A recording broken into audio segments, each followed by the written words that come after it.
Hello, everyone, and welcome to Soul Stained Ink. My name is Beth, and I am here today with my Friday Reads video.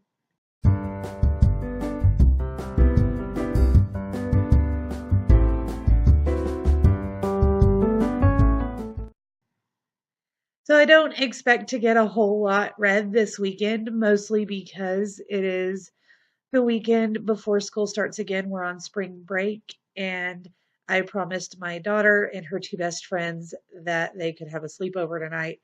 So in about 5 hours, we're going to go pick the girls up and play at the park and go see a movie and eat terrible food for supper and just have a good old time. However, I'm going to have a 6-year-old, a 7-year-old, and an 8-year-old running all around my house. So I don't think I'm going to be reading just a whole heck of a lot today and tomorrow. On top of that, I am trying to finalize what songs we're doing for the spring concert in 3 weeks. Yeah, it snuck up on me.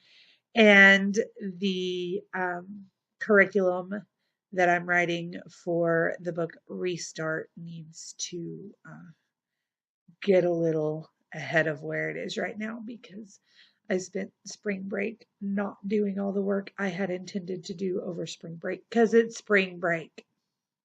However, I do have 3 books that I'm currently working on and a couple of book mail items that showed up today, and I'm not exactly sure what they are. So let's talk about those very briefly. The first book I'm currently reading is The Dreadful Tale of Prosper Redding by Alexandra Bracken. Now, I have started this more than once. However, I've started it, read like the first chapter, and then picked up other things. This time I am, about 3/4 of the way through, and I've been listening to it on audiobook. So I'm hoping that I can actually finish this one today, probably prior to the influx of tiny people that will be the bane of my existence in a few hours. I really have missed those girls, though. All right, next I'm reading Cirque du Freak, A Living Nightmare by Darren Shan. This is the first in a series.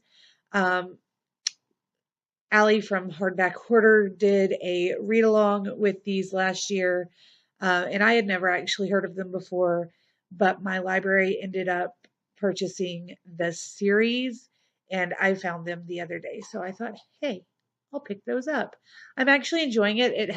It's a middle grade series. It has short chapters and just enough creepiness to keep me very interested.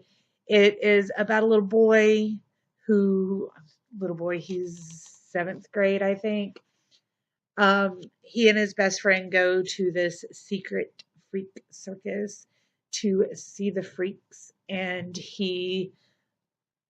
I don't know, I'm about halfway through. His best friend confronted one of the freaks about who he really was, and Darren, the main character, stole a spider and is craziness, but it's a good time and I'm enjoying it immensely. Hopefully, I'll be able to finish that tomorrow afternoon. Like I said, it's a quick read. The book I think will take me the longest to read, but that I am very interested in, is an adult cozy mystery called The Tale of Hilltop Farm by Susan Wittig Albert. Now, this is the first in a cozy mystery series centered around Beatrix Potter and her life and writings. So far, I've only read the first chapter, so I'm on page 16, but I enjoyed the kind of introduction to the small village life and people therein. We haven't met Miss Potter yet. However, we have met several animals from the village who talk to each other, and I very much enjoyed it. I'm looking forward to reading the rest. Okay, now I've got these 2 packages. This one I think is a copy of a book I ordered for my classroom. This one I'm not sure at all. So let's see if I can get them open. My goodness. Oh no, this isn't a copy of a book I ordered for my classroom. this is The Mangle Street Murders by M.R.C. Kassessian.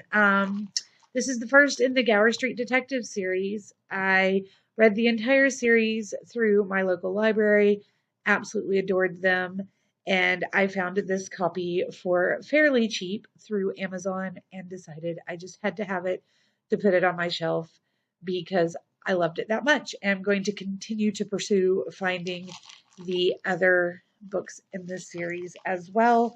And I think I'm going to start reading his next series because he seems to have finished the Gower Street Detective series with 5 books. So, gonna have to read something else by him. However, I hear that his other series reintroduces you to March, who is the main character in the Gower Street Detective series. And if that is the case, that will make me super happy. So I'm going to check that out and I will get back to you about that. If you have not read the Gower Street Detective series, I don't know how many times I have to tell you to do it. Please go pick it up. It's fabulous. I'm not going to tell you any more about it because I've rambled on and on about those books previously. All right. This must be this is a kid lit book that I requested for review. So you'll be seeing a review of this. I'm going to add this to my weekend reads. It's called Can You Crack the Code? A Fascinating History of Ciphers and Cryptography by Ella Schwartz and illustrated by Lily Williams. This is being published by Bloomsbury and comes out on March 26th. So in 4 days, I will definitely be reading this. I'll probably put it ahead of The House at Hilltop Farm. Good grief. The Tale of Hilltop Farm, guys. My brain has just disappeared. The Tale of Hilltop Farm may even put it in front of completing the Certain the Freak book. Um, I don't know if you were around or if you remember, but last year I finished writing a middle grade novel that included some cryptography, not a whole bunch, but a little bit, and it really sparked my interest. And it didn't include a whole bunch because I couldn't find a lot of books that were out that were concise and understandable for cryptography and ciphering that I could kind of translate to children's language. So my research was slightly limited at the time. However, there are a few new books coming out that are definitely in that category, and it makes me super excited to be able to read them and review them and then hopefully tell kids, if you enjoy this book that I haven't published yet, but when I do, if you enjoy my book, you can definitely go check out Can You Crack the Code and Kid's Guide to Cryptography and things like that that have come out recently. That just makes me super duper excited. All right, guys, I think I am done. I'm going to quit babbling at you and go try to do something productive like write worksheets for Restart so that I can move on to writing worksheets for Theodore Boone Kid Lawyer. Yeah. Or I'm going to read. That's probably what I'm going to do, honestly. Who needs to do work? It's spring break. God. I'll see you guys again soon. I hope you have a wonderful weekend and read something good. Come talk to me in the comments. Bye.